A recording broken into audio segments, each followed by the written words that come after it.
Welcome, everyone, to the Men's Yoga Podcast. Today on the podcast, we have Alex Perez. Alex is a yoga teacher and a medical doctor. And Alex, would you want to share a little bit more about yourself? Thanks, Matt, for welcoming me on the podcast. Really, I'm honored. About me, where to start? Yeah, I was born in Paris, grew up in Switzerland, in Geneva, more exactly. And now I live in Berlin. I've just moved there a few months ago and I teach yoga there. As you said, I am a medical doctor, but I do not practice as one. I'm full-time yoga teacher at the moment, but I have finished my medical studies last year. Wonderful. How did you get into yoga?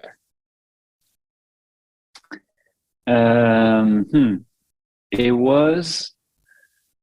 was during my fourth year of medical school. I was doing an exchange in Barcelona, and I think I had tried yoga like twice and I didn't like it. And that's the funny thing.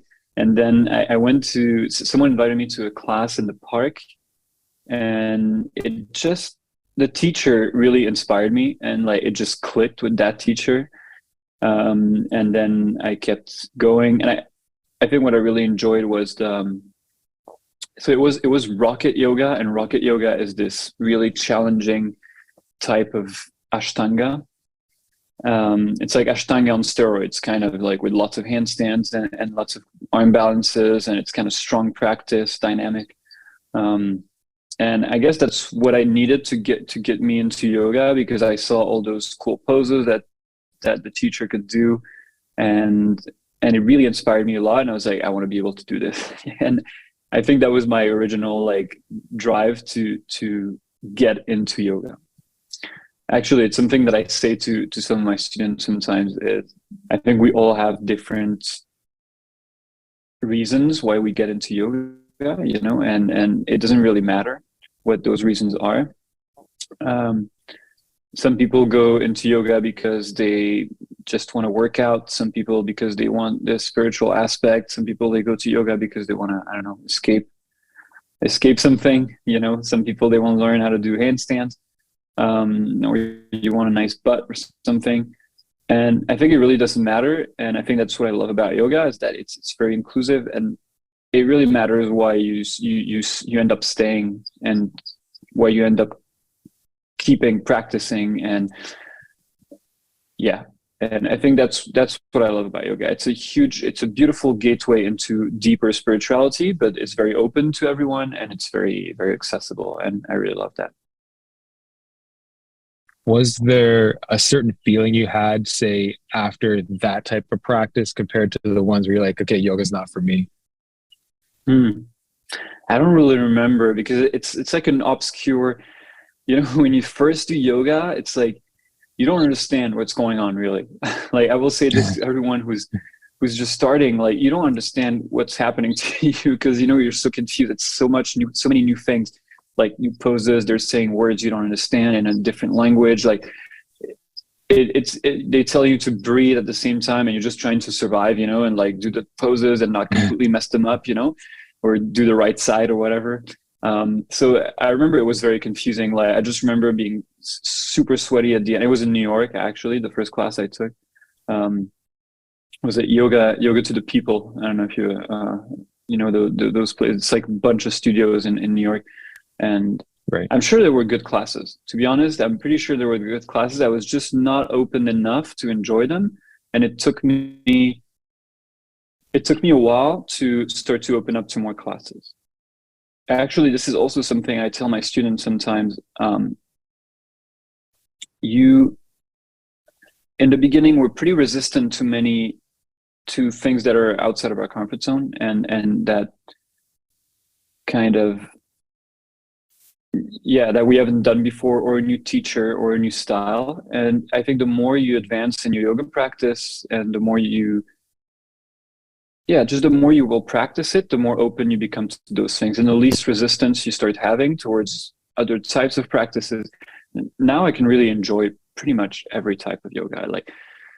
I think maybe Iyengar, I'd feel a bit bored, but still, I like I've done Iyengar, and it's really like the opposite of what I like to move a little bit more.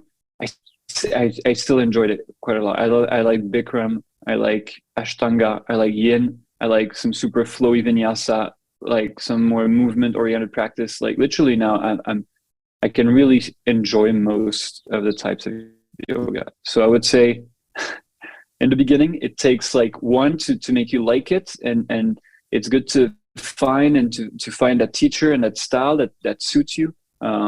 And then you start opening up. And again, it's that same idea of like a gateway, you know, like yoga in the beginning, it will attract people from all different angles, but ultimately it starts to open up into like something much bigger where you can enjoy everything, all types of movement, and you become more comfortable with your body, more aware. So yeah, I'm not going to get carried away on that road, but just to say that. Did the practice come like after that one that you've really enjoyed? And were you hooked? Were you doing it? Were you practicing it like with dedication at that point, or did it still have to evolve a little bit? Yeah, that's a good question. No, it definitely, obviously it evolved, and it's still evolving today. But I got hooked pretty quickly. Like I remember after I did the first class, I felt like, okay, I'm going to come back. Like I'm gonna come back next week. And I did, and I was doing it once a week, I think, in the beginning when I started. It was during the summer. But obviously, so that's like one aspect of the yoga practice. When you're as a student, there's the practice in class. So you go there, you get guided by someone. It took me 1 year. Well, 1 year after that, I started practicing on my own. So the summer after that, I started like trying to do yoga on my own. And that was and that was when a shift started to happen. I was like, okay, I want to work on specific things, do my own flow, do my own. And that's where like the whole yoga in my life started to shift from just being something I would enjoy doing, like going to a class, to something that was really, really important to me, or like that's really started to grow into me. Like, wow, I can really enjoy this thing. I can do it anywhere. I just need a mat, you know, those types of things. That's interesting because I've heard that from quite a few people too, where it started with this class in class, and then once their practice went to home practice, they really started to indulge into the practice, and then they started going back to practice again.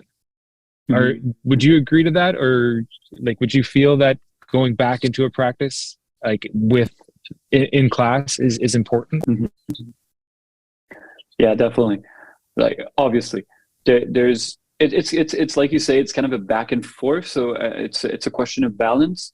Now I mostly go to I go to classes for two reasons. I still take classes. I try to take at least one class a week. If I could, I would take a class every day, just because there's so many teachers. Like in Berlin, where I am, there's so many teachers, and there are a few really good teachers. And with all the opportunities that I get to take a class with them, I'll do it.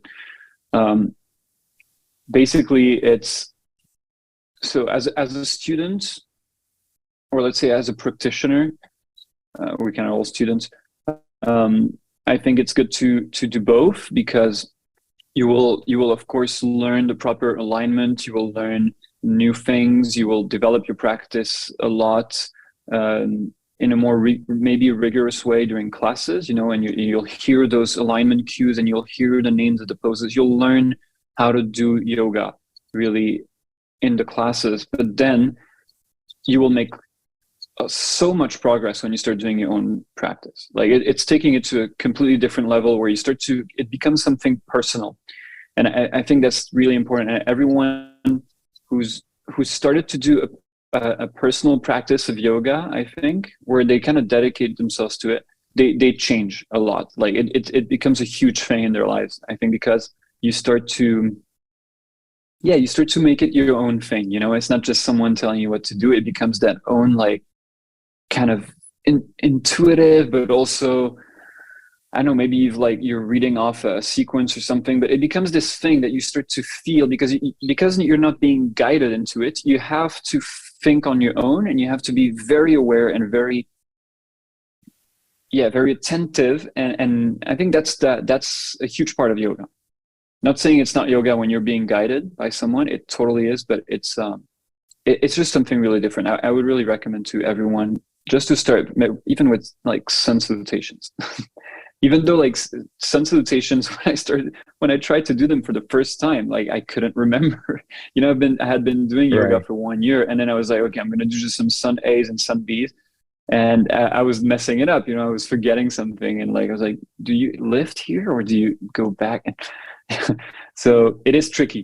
It is definitely tricky, and I would say like ask your teacher to write you like a very simple sequence, or learn. Just take the time to like print a sheet of sun salutations or a little standing sequence. Learn that and try and do it on your own, and you will learn so much doing that. Yeah. How often do you do your own practice? Um, so there's like the ideal world and there's the reality. so Right, totally. so, so ideally every day, like 6 days a week, let's say. There's always one day a week where I either intentionally rest or I have to rest because I just don't have time. Reality is that like if we're talking about right now, it's a little bit less perfect. I would say maybe like 4 or 5 times a week I managed to put like a good practice, but because I've just moved, I'm still changing apartments every like 3 weeks. So because I still haven't settled completely, I'm quite busy. And mainly I'm just bad organization from my side. I'm finding all those excuses, but so I'm definitely not perfect with that. Ideally 6 days a week. And even Yeah. like you can do 7 days a week, just do something that's not physical necessarily, because it's just for the body. You want to rest one day a week. Actually, even for the mind, like you will start better off the next week if you took a day break. But that's a pretty known thing. But I have experienced it myself. Taking a break is important.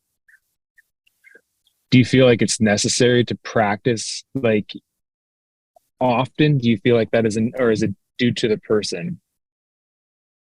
Because we all are What do you human mean that and will? we all have different needs in life, and Right. different things happen, right? Like it is hard to sometimes practice all the time. So do you feel it is a necessity to make it a daily thing, some type of Hmm. practice? Some type of practice for sure, for sure. That's like a really deep question in some way because it basically it's basically a question of like how should we live our lives in a way, you know, like should we Right. practice something, should we have some sort of discipline, should we have some sort of routine? I think that's the deeper question. Like that's what I hear in a way, and that's a question that I ask myself like almost every day. um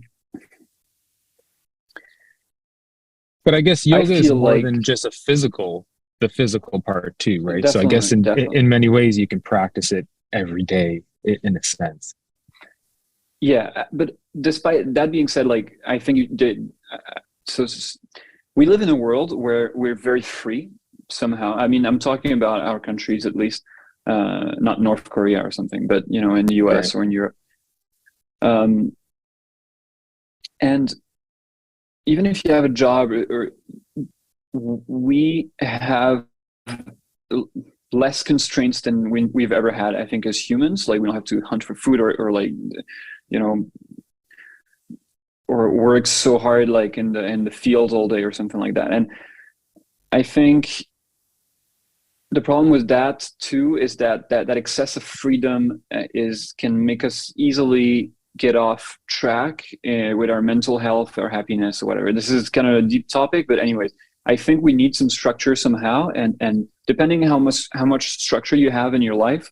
um, like I'm a yoga teacher, I have quite a lot of free time if you would compare to someone who has a 9 to 5 job. And it is crucial for someone with a lifestyle like me to have structure. And um, I would say, so to answer more easily, yes, I think a practice is absolutely necessary. Something that reminds you those essential lessons every day. It's so easy to forget. It's so easy to forget um, the basic value of life. And practice, whether it's, I would say, mainly like meditation or like a yoga practice, something spiritual, like a little spiritual practice. Not spiritual, let me rephrase that, like mindful practice. Mm-hmm. Something mindful that basically gets you back in touch with, like, oh, I'm those basic things, like I'm a human, I'm alive, there's so much to be grateful for. This kind of stuff, it can be journaling, it can be like, I don't know what it is for praying. I don't really know what it can be for other people. For me, it's meditation and it's yoga practice. I would say the most important is meditation. It's like this moment where I would sit with myself and connect back to, like, okay, time is a thing. Life is, I gotta, it makes me want to live more. I think this is essential. Yeah. It's amazing. I guess a little bit of background structure prior to the recent issues that's been happening in the world. And last year we sold everything. So I had a lot of structure, going to work, my yoga practice, blah, blah, blah, blah. Mm-hmm. And we sold everything and bought an RV, and we just started traveling with the family. And that Nice. sense of that structure went to like non-existent. And Yeah. it was fascinating because I found myself, because we don't know where we're technically going to be in the next little while. Like everything's just open, right? And so we were forced to kind of really adapt to living in the moment, which Mm-hmm. was very interesting. And you can't really, it's been hard to practice yoga. So I had to turn to meditation for the majority of my practice. So no, not too much asanas. Notice what's been coming out as of recent is this sense of gratefulness. And this gratefulness has become this new practice that has been just evolving out of me. I haven't been looking into it or reading into it more. It's just been evolving out of me. And then now I feel like this sense of structure is wanting to come back now. So I don't know. It's been really interesting, this path that's been happening and these doors that have been opening and stuff has been evolving for myself. And I wanted to touch on a couple of things because you did mention that there.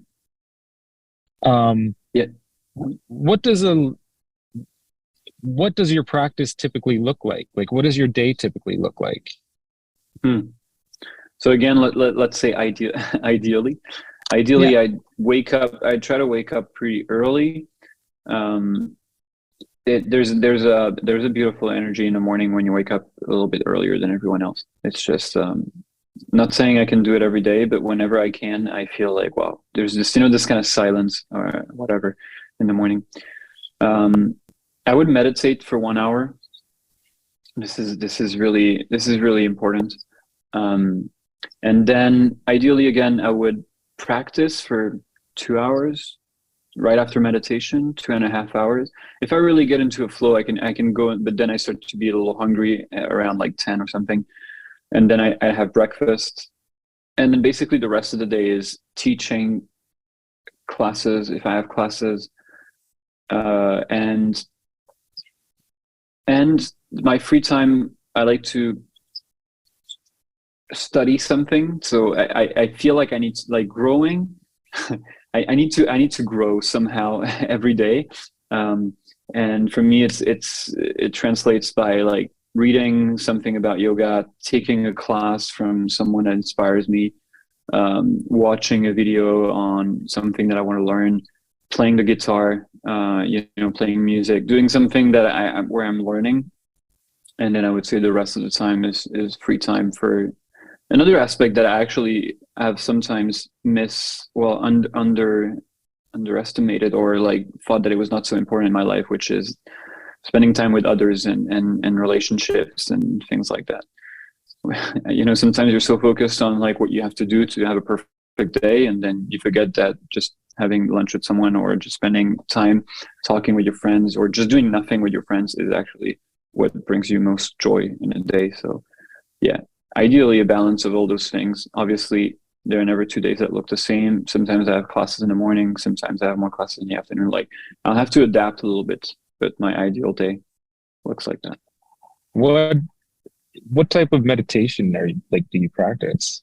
Do you do like Uh, japa, or Vipa- Vipassana meditation. what is that? Whew. You have 3 hours? No, Well, in a I can try to basic sense, summarize that yeah. pretty quickly. Yeah. Um, hmm. Vipassana means to see things as they are, or to see more clearly. In I think it's in Pali. Pali language is the old Indian language, um, which is basically one of the most simple yet very hard, but very simple technique of meditation, um, which is based. So like you could divide meditation practices into mindfulness practices and more like visualization practices. Um, Vipassana is mindfulness practices. It's so you're not saying chanting a mantra or visualizing lights or objects or chakras or anything. You are focusing on your sensation. So your breath in the beginning, just it's not a pranayama. So you're not moving the breath purposefully. You're observing the natural tendency of the breath, and then observing sensations in the body to make it very simple. Like body scans technique, like you would have in Yoga Nidra, for example. You're just observing parts of your body, Mm-hmm. sensations that arise. It is truly probably the most transformative thing that I've ever done in my life. It didn't change my life drastically, I would say. It wasn't like one experience that you take a drug or whatever, and then the next day you like quit your job. It's like it's Right. more of this everyday hygiene for the mind. It's like cleaning your mind, basically. Yeah. You learn it by doing 10-day courses, Vipassana courses. There are centers all over the world. There are like 3 in California, I think, where you are. Which is really intense. Like those 10 days are really intense, but it's amazing. I would recommend to literally every person in the planet to do Vipassana course if they have the chance to. There are centers really all over the world in almost every country. And it's free. Like you just donation based. You meditate 10 hours a day in silence for 10 days. And I think it's one of the most efficient, if not the only way to learn meditation properly, is to do one of those courses, because now you have apps and all of that. You can do 5-minute meditation, and I think that's great. Like really, it's people need to have all those means, but ultimately meditation is not something you can understand intellectually. It's something you need to understand experientially, physically, and for that, you could talk with someone who's done a lot of meditation, and he can explain everything about it, and you would understand everything, how it works, how it works on your brain. You still can't meditate, or you still don't understand the meditation profoundly, because that's just intellectual understanding, which is a very superficial layer of the brain. The whole point of meditation is that we go into deeper parts of the brain, unconscious or whatever. I'm not a neuroscientist, but there's this and that can only thing that comes in, right? It's existential. You can't it can't be it's very hard explained. to explain. Yeah, I mean, you can explain it. You can definitely explain it. It's just it's like trying to explain. Yeah, it is. It's true. It's like trying to explain like a sensation or a color to it's something. It's very hard to do, and ultimately, it's pretty pointless to explain it. Like it's very simple. Like I just tell people, just do it. Like do a thing, and then we talk about it. Do a retreat. It's because you need a certain time and a certain setting. That's why like those retreats are amazing, because you are in silence, and people take care of everything, and so you diminish all the possible distractions. You're in the best setting possible to be able to meditate, to focus, and go deeper day after day. And you have the technique, you have people to answer your questions. and like it's literally the perfect setting to be able to learn how to meditate. Then when you've done one, like you know what it is, you know what to look for, you know how to meditate, and then you can take it into your day-to-day practice. Did you did you choose to leave the medical field and practice yoga, or was this something that, you know, just kind of gradually happened? And are you going back to practicing medicine?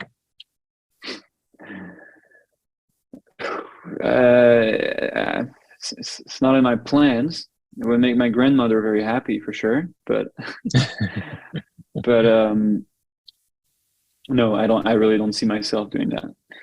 I mean, I think to be very honest, I have doubts every day about my lifestyle choices, like, you know, about like whether it's the right thing to do and all those things.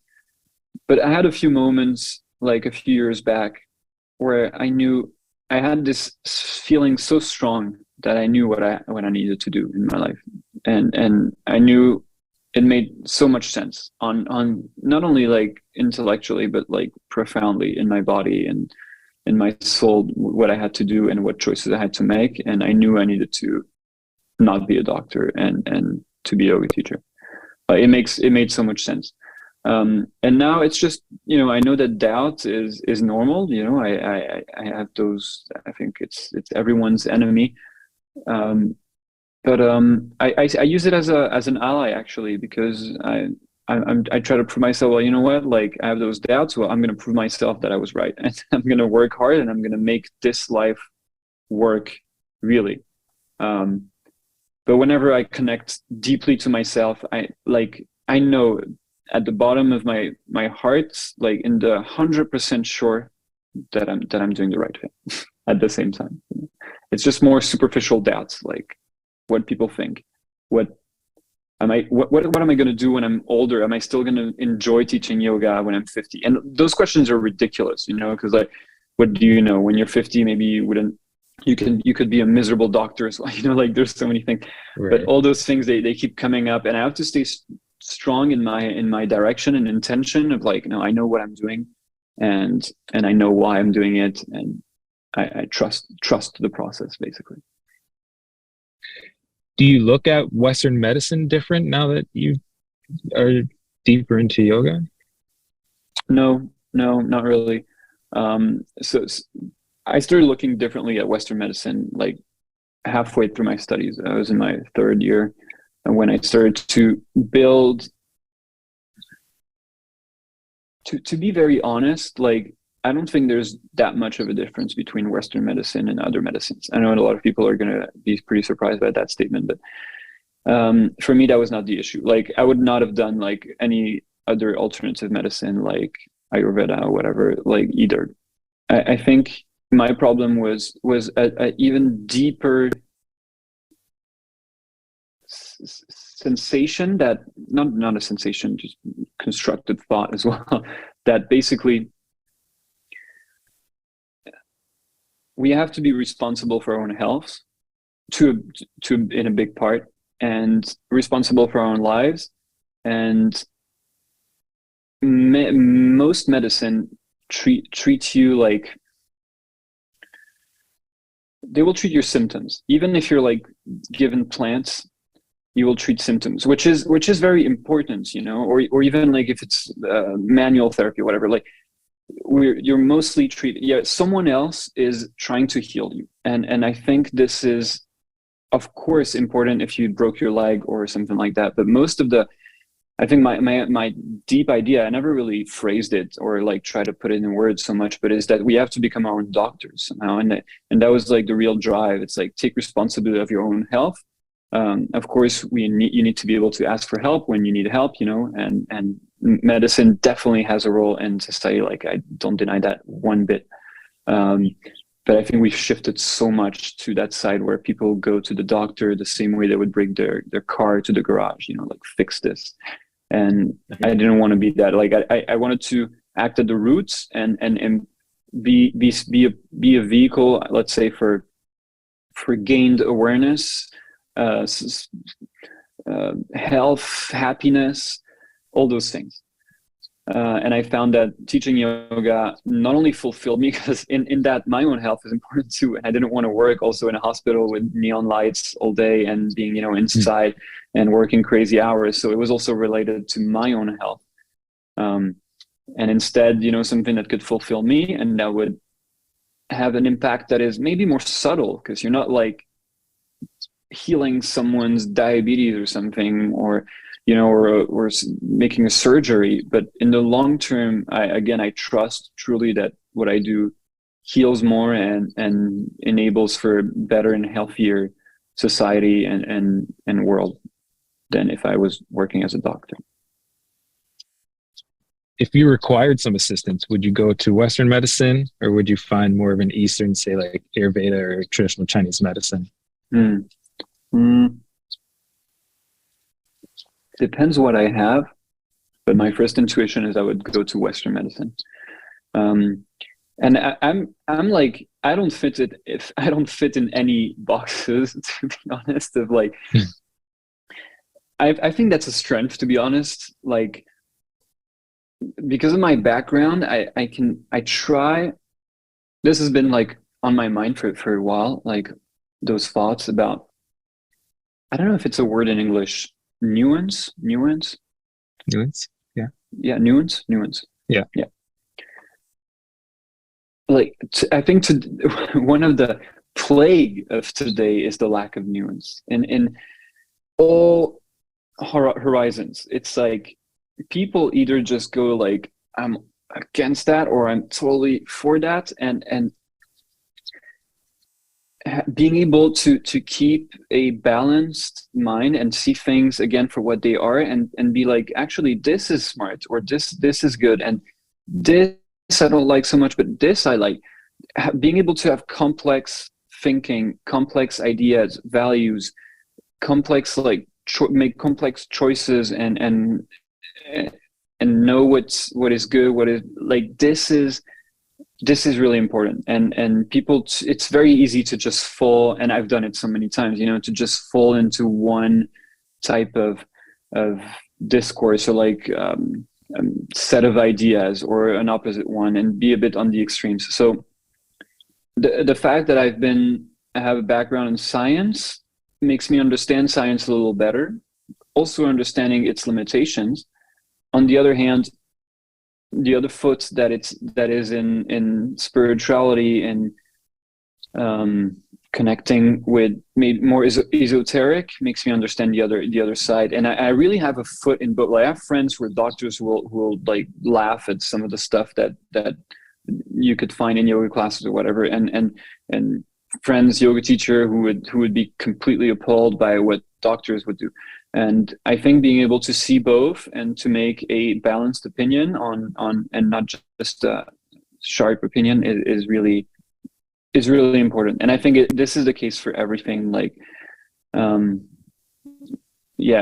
of the questions that are in debate today in the world, so important to keep this sense of nuance, and like to be able to see things a little more clearly, not fall into our ego or whatever it is. So I don't even remember. Yeah, the basic question with the hospital, where would I get treated? Like, again, it depends, but I do think there's a lot of great things, like in the way we treat in Western medicine.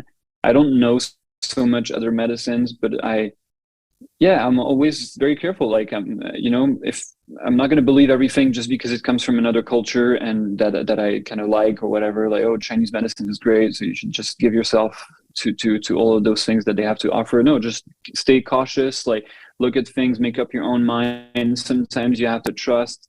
It's a process. There's never an easy answer. It's always gray. It's never black or white. I think this is my message to people listening today. It's always so great. Do you see yoga as a science?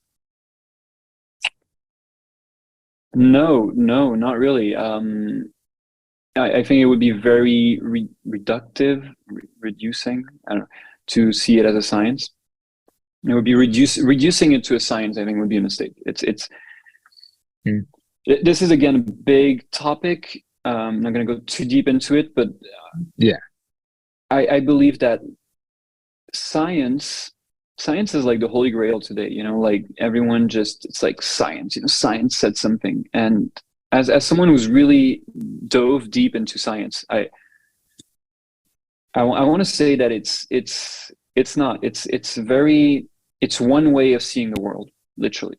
It's one way that is probably equally important as many other ways to see the world. Like, it's like saying that using your intellectual mind to do everything like will give you all the answers in the world, and which is not true. Like, I think to live a happy and good life, there is a big part of our decisions that must come from our hearts, so this more intuitive part of ourselves, or this more felt part of ourselves. And you could compare science to that, science being like the intellectual mind, and then other, I don't know, felt practices or other felt ways of finding answers being the other one. And I think you have to kind of navigate between the two. Obviously science allows us to talk right now. You're in sunny California. Like, it is real. It is bringing many things. It is giving us answers. But following, like, believing that science will give every answer is actually a huge lack of humility, because science is because the world is too complex. Some people can say, like, I used to think when I was a kid, like, yeah, but one day, if we keep with just the science, like, we'll understand everything. It's scientifically, like, we have to reach that point.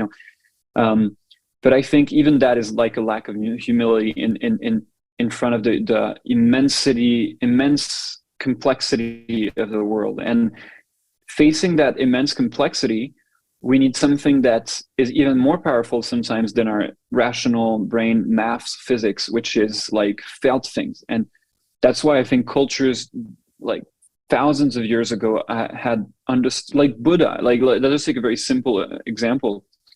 Buddha had understood almost everything that now even like science is showing, about like energy in the body, or like subtle movements of atoms and stuff like that. Like, he didn't need science, he just felt all those things. And I think many cultures have learned, at least partially, how to live in harmony with ourselves and nature, and happily, and they didn't need science for that.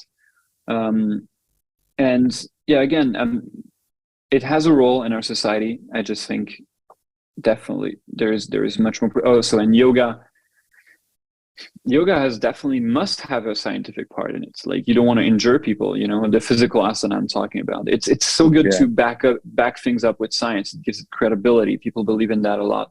And it is definitely a science because we can look at it this way. But if you only look at it through the scientific lens, like, you're clearly missing out like a lot of it. Also, in a very simple way, because like, if you're even talking about just asana and like physical things, physical postures and the physical aspect of yoga, like, every body is totally different from the outside and the inside. So when you try to create like a scientific way that would work for everyone, it's already wrong in itself. So yeah, I'm really not against science at all in yoga. I think we need to bring more science for some things that are kind of ridiculous, that you can hear sometimes that are totally not scientific. And at the same time, I think we need to keep that. Yeah, that's what I love yoga. It's balanced. Like I was trying to explain, like, it's the right balance, mostly between this scientific and felt, esoteric, spiritual, whatever you want to call it, aspect. Well, you call it an art, right? I've read a couple. Yeah, I like to things call it as. you sure. Call it an art. Is that? Well, I think why do you call that an art then? Huh. Yeah, that's a good question.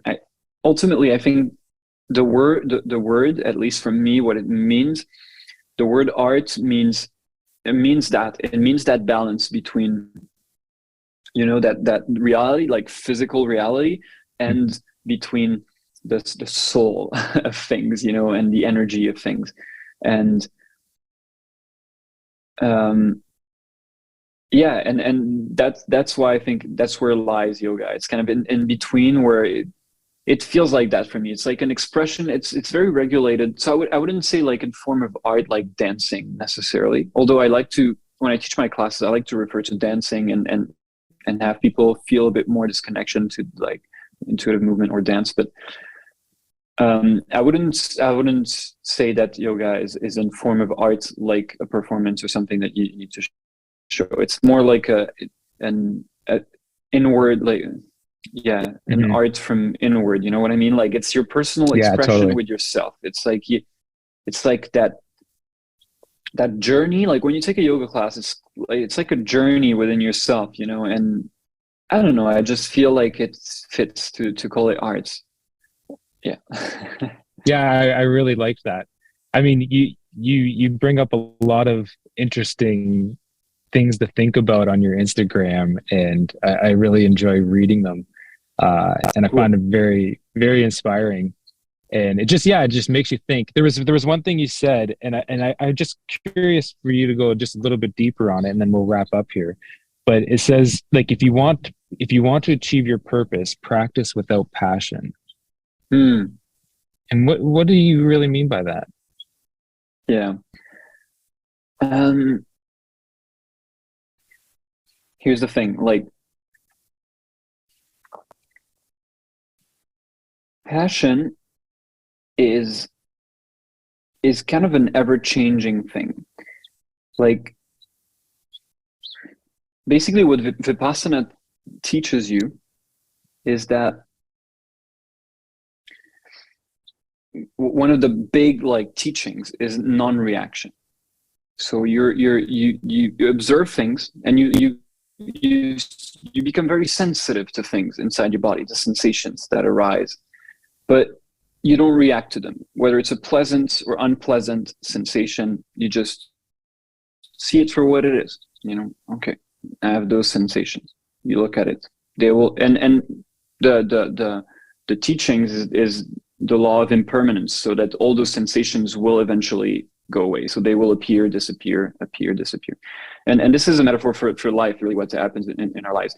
But I think if you practice with passion, it means your passion is that kind of like, you know, that good sensation.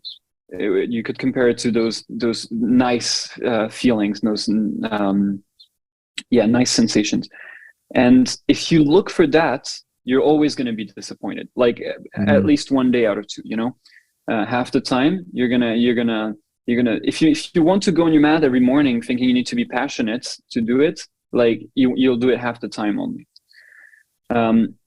In order to like achieve something great, I think you need to get past passion, like into a place where there's no more I'm enjoying this, I'm not, it's just like pure kind of like it seems boring, because if you think like, oh, it's neither like good or bad, but I think this, it's like peaceful but blissful almost, because when you overcome that, like that very superficial thing of like good or bad, and you go beyond that, where it's just like pure work, pure practice, where I'm not even putting like a name on whether I'm enjoying this or not enjoying it, just doing the work, you know. If you don't do that, you stay a victim of the waves of life, which are that one day it's good, one day you feel passionate, you practice for 4 hours, and maybe you'll enjoy yourself, you know, and the other day you feel like shit and you don't feel like practicing. In order to, I believe, to really practice into and move towards like mastery of anything, like an instrument, music, an art form, you need to go beyond that, and that is practicing without passion. That being said, like passion really has a place, which I think is, if you're a musician, for example, it's performance. So practice without passion, but perform with passion. mm, For me, it's like somehow it's like sometimes my yoga classes, like when I go to yoga class, I have to show up like 1,000,000%. Like I will create that passion. I know I will give everything I have, you know. It's because I have to keep those people like entertained and flowing, and have other people responsible for me. I'm responsible for other people. I mean, so yeah, passion definitely has a place in this life. I just think, you know, and it's a great tool to motivate you. Ultimately, I think you gotta, and you will enjoy things more like without that passion. Well, that passion, if you want, it's still there. Like what I mean, there's this deep passion that you enjoy doing this thing, of course, you know, but you can't be subject to its fluctuation. You need to go deeper than that. You need to like transcend that little daily boost or dip and move through. I hope that answers So if it. I'm hearing, yeah, so if I'm hearing it kind of correctly, you use the passion to kind of motivate you to get to these practices, but when you're within the practice, you want to be within a balance, and you want to just I be think it's centered like within it. It's like if you have to get out of bed every morning, I would say if you follow your passion, you'll wake up early like 3 times a week, okay, and the rest of the day you'll just sleep in. What I mean is that if you want to wake up early every morning, if it's your goal, you know, obviously, like you got to put the passion aside of like whether I like this or I don't like this, or I want to do this or I don't want to do this, and just do it. It's and I would say for the practice the same. So it's like passion shouldn't be the thing that motivates you so much to get into your mat. It should be just because it's like, I don't know, this deeper sense of like you don't even question it. It's like it's a thing. It's a thing that's written in. Yeah, exactly. It's like, I don't know. It's, you don't even question it. You just do it. If that's what you want to do. Of course, there are moments to reflect on what you're doing. Definitely, you know, I'm not saying just go blindly do something every day. There are moments where you have to question those things, like what do I want to do? But then when you know, and you just got to do it. And I think that's what differentiates like people who've mastered something, which for me is something that I really look up to. Like anyone, I find inspiration in people who have mastered their art. Like, I don't know, I look at this week I was watching, so I'm a huge fan of Stevie Wonder. Like I really love his music so much. Yeah. And I don't know, every once in a while I just go on YouTube, I watch a live from him, and I almost cry because it's so beautiful. And I see integrity and consistency throughout a lifetime. You know, like he's, I don't know, he's probably close to 80 right now. No, it's 72, I think. Anyways, like you see him, he started like 12 or whatever, and up until now, and he's doing like his concerts and everything with so much like the same amount of focus. He's not getting distracted by the fame or anything.